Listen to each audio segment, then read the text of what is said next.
Hey there. Today I want to take you on a journey through time. Let's compare the cost of buying a house in the 1950s versus today here in the UK. Spoiler alert, it's going to be quite the eye-opener.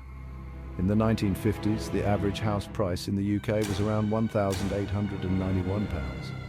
At that time, the average annual salary was about £200. So if you do the math, a home would cost approximately 9.5 times the average annual salary. Not too bad, right? Now let's fast forward to 2024. Today, the average house price in the UK has skyrocketed to around £286,000. Meanwhile, the average annual salary is roughly £31,000. That means a house now costs about 9.2 times the average annual salary. At first glance, it might not seem so different, but let's dig a little deeper. In the 1950s, most people had fewer financial obligations.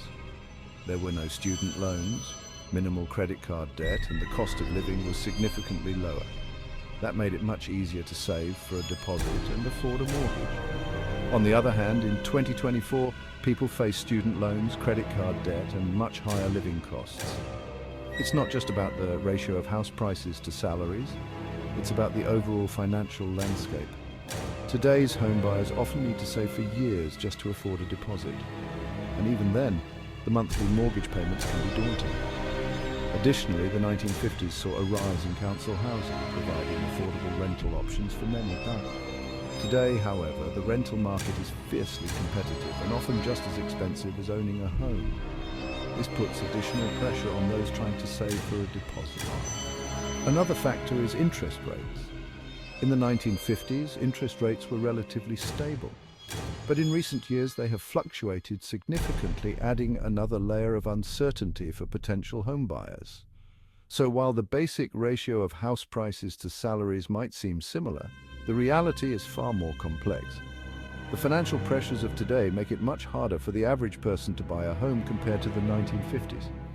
In conclusion, sir, buying a house in the 1950s was a challenging yet achievable goal for many. In 2024, it remains a dream for many, but one that requires more financial discipline, planning, and sometimes a bit of luck. The landscape has changed, and homeownership is a journey fraught with more obstacles than ever before. Thanks for watching. If you found this comparison interesting, don't forget to like, comment, and subscribe. Until next time, take care.